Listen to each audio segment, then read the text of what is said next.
मयूरभंज रे बंद है लघु खनिज द्रव्य उत्तोलन जहाँकि मयूरभंज जिले में लघु खनिज द्रव्यर परिचालना जिला सर्वे रिपोर्ट डीएसआर को त्रुटिपूर्ण दर्शाई खनिज द्रव्य उत्तोलन उपरे रोक लगाई जातीय ग्रीन ट्रिब्यूनाल। मिलिथिबा सूचना अनुसार मयूरभंज जिला बेतनटी तहसिल अंतर्गत बुढ़ाबलंग बालीसज्जा 1 उत्स को 5 वर्ष लीज देवाई प्रकाशित 20 जून 2024 विज्ञप्ति को विरोध करी परिवेशविद विवेकानंद पट्टनायक जातीय ग्रीन ट्रिब्यूनाल एनजीटी रे मामला दायर करथिले। मामलार विवरणी प्रकाश जे 4.98 हेक्टर अंचल विशिष्ट बुढ़ाबलंग बालीसज्जा 1 बेतनटी तहसिल अंतर्गत बेलाणपुरा मधुदंडा और डेम्फौदा बालीसौरात को 5 वर्ष नीलाम 2024 जून 20 रे विज्ञप्ति प्रकाश पाइथिला किंतु विज्ञप्ति रे एही उत्स 5 हेक्टर रु कम बोली उल्लेख करा जाइथिला। हेले अंतरीण जिला सर्वे रिपोर्ट डीएसआर रे एहा 5.1 हेक्टर बोली उल्लेख रहिछि। तेबे इतिमध्यरे संशोधित जिला सर्वे रिपोर्ट मयूरभंज जिलापाल उपस्थापन करिथिबा बेले एसीआईए मध्य एही प्रसंगरे अनुमोदन देई नाहंती बोली दर्शाई जातीय ग्रीन ट्रिब्यूनाल रे मामला रुजु करा जाइथिला, जहा कि खनिज लीज पूर्वरु डीएसआर बाध्यतामूलक और डीएसआर अनुपस्थिति रे जून 20 रे प्रकाशित नीलाम नोटिस ग्रहणीय नुहे बोली दर्शा जाइथिला। तेणु चलित 2024 अगस्ट 8 तारिख रे एही मामलार शुणाणी judicial section justice B Stalekar एवं एक्सपर्ट मेंबर अरुण कुमार वर्मा खंडपीठ रे होइथिला। आउ एही मामलार शुणाणी करी मयूरभंज जिलार समस्त लघु खनिज पदार्थ उत्तोलन बंद रखिबाकू निर्देश दैछंती। तो मु गोटे एनजीटी रे केस फाइल करथिली जे हमर मयूरभंज जिल्ला रे जो डिस्ट्रिक्ट सर्वे रिपोर्ट जो डीएसआर ता हिची सेटा फॉल्टी थिला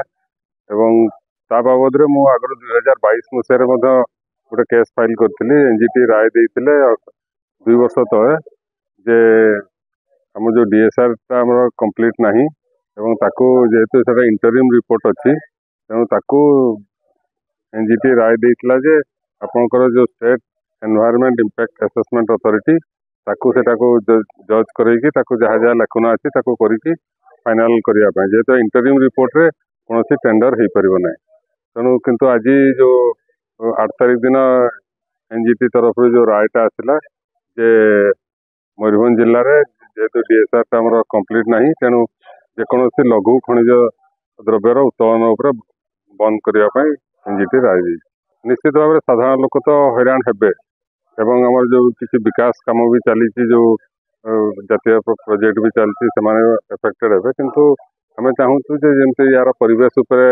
प्रभाव न पड़ू एवं सरकार का जो रेवेन्यू लॉस होउची से जिनसा न हो एवं हमर जो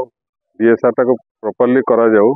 एवं जोतरा कि जनतो आपण माइनिंग डिपार्टमेंट एबे जो करूची तो 5 हेक्टर जोटा डीएसआर अच्छी कि 4.8 हेक्टर देखा कारण ना 5 हेक्टर है जनशुणी करने पड़ो ये सब जो जिनसा रही सब जिनसा दूर हम और आगामी दिन में निश्चित भाव में सठिक भाव में हो पार बोली आशा कर।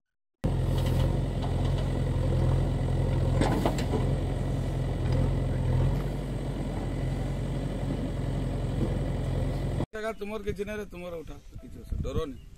चलो हम देखो